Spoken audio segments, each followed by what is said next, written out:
So that might sound hyperbolic even as a question. Like, what does the last 25 games mean for Lonzo's long-term future of the Lakers? But I think it's a totally fair and legitimate question because of the elephant in the room, which may be better stated as the potential king in the room, and LeBron James's decision. Because what we know is this. Any team that Lonzo's on is going to have the additional distraction of the dad.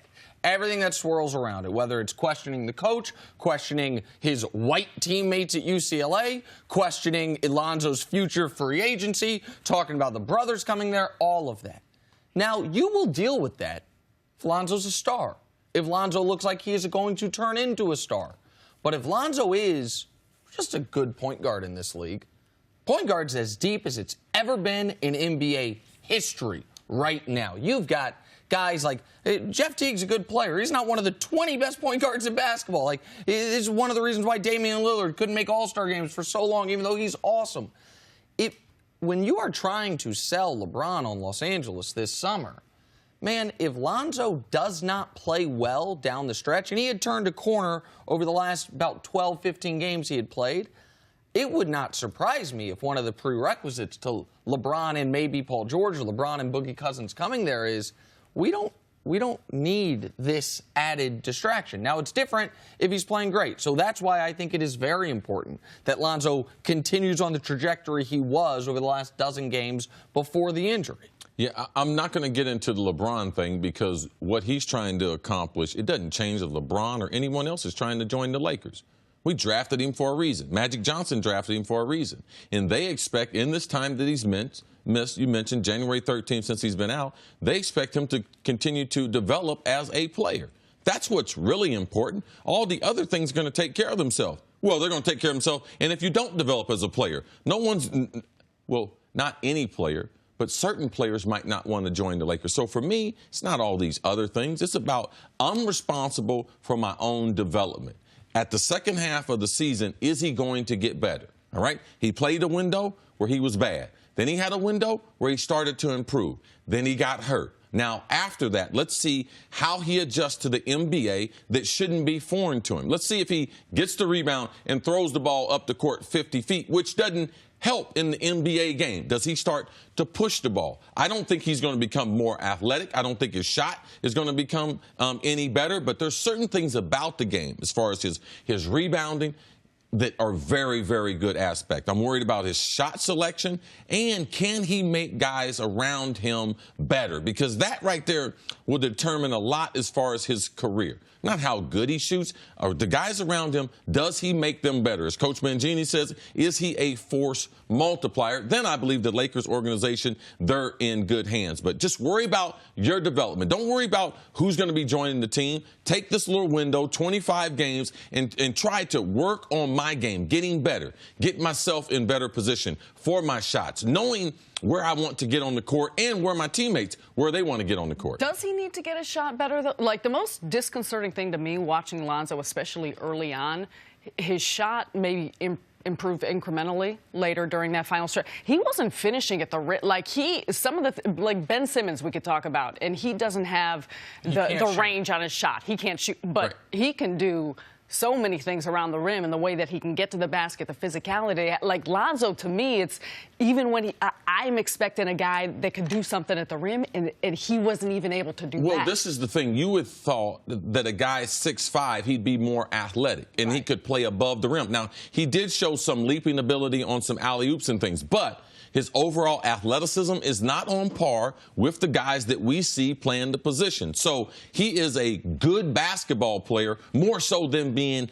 a great athlete. And then I worry about also he had an MCL, so that hurts your lateral movement. How does that affect him on the defensive end? Because he was not a great defender when we saw him the first time. And one of the reasons I think that he struggled finishing at the rim was because he wasn't trying to finish through contact. He was trying to avoid contact because the free throw shooting's been abysmal. Yeah. Like, it's the... That does affect your finishing ability. Absolutely. If you're saying, I'm either getting to the rim or getting fouled, then you're more likely to be successful than I'm either getting to the rim or avoiding a foul. Then all of a sudden, it's harder to finish those layups. I mean, there's no reason for him to be shooting 48% for the year from the free throw line. Like that's he was 67%, I believe, in college. You'd like your point guard to be closer to 77%, but 67% you can deal with. You can't deal with him shooting DeAndre Jordan's percentage from the free throw line. Like that can't happen, and it affects other aspects of your game.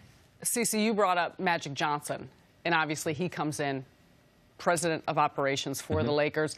He sat there at the press conference pointing up to the banners saying, Lonzo, I expect you to be up.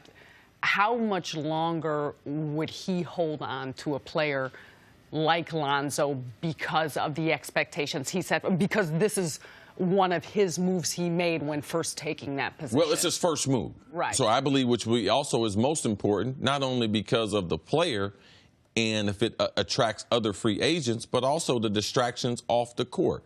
How is Magic Johnson going to handle the Lonzo Ball situation? And I believe it will tell a lot about Magic Johnson and his tenure with the Lakers. But from a contract standpoint, they're stuck with him. And number one reason why they're stuck with him, too, is because the dad. I mean, even as a top pick, you can't trade him today.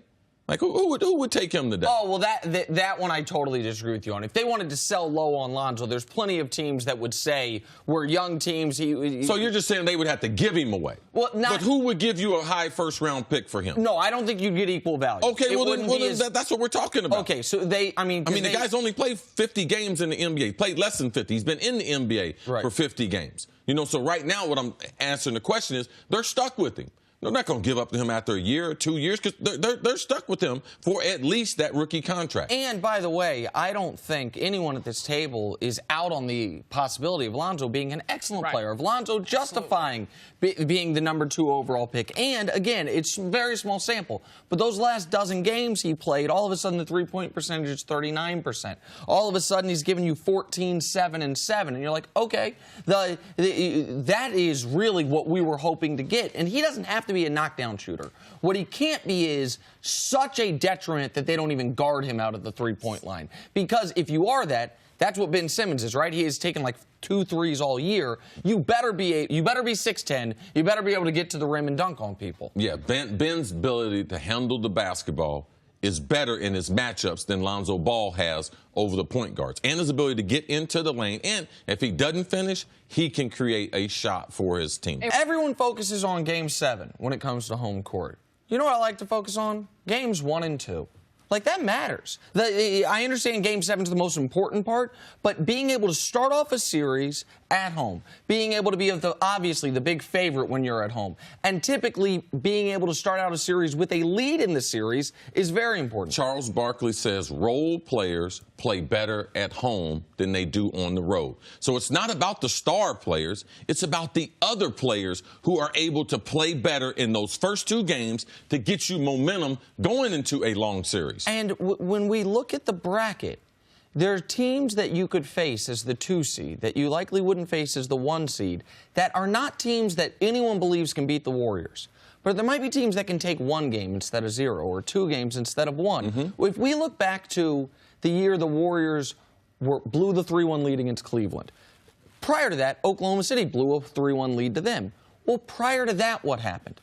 The Thunder were in a brutal series with San Antonio. And you know what it looked like by the time they got to Game 6 and certainly Game 7 against Golden State? They were out of gas. The atrophy. Accumulation of all these being under duress. The playoffs are totally different. Every possession is contested more. The stress that you are under. So over a month's period of time, if you could shorten that, that's why winning these series and closing them out becomes so important because of the cumulative effect that it's going to play in the rest of the season. And the 2 years the Warriors have won championships, being the 1 seed has paid enormous dividends, not because of where Game 7 was, because they didn't play any Game 7s those years, but because of who they played, playing the lower seeds, and the type of team that was being trotted out against them. The year they won the title the first time, they didn't play a starting point guard the whole playoffs. Drew Holiday was out, then Mike Conley was out, then Patrick Beverley was out, then Kyrie Irving was out. That's different if you're the 2 seed up until you get to the NBA Finals.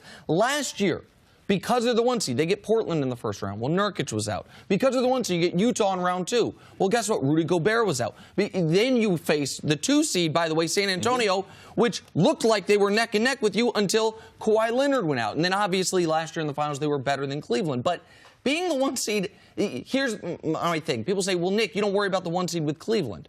LeBron's only won 1 title as the 1 seed, and he's got 3 of them. I've seen LeBron repeatedly not be the 1 seed and be fine. And because the question in the East is totally different. The question is, can LeBron win one of those first 2 games? And typically the answer is yes.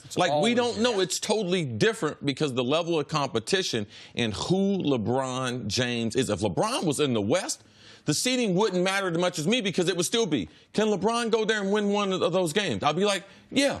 So LeBron is the difference in trying to calculate these things. Thanks for watching. Subscribe here to get the latest from the show. Also, be sure to check out more of the best clips from First Things First, or go watch a few segments from our other shows on FS1.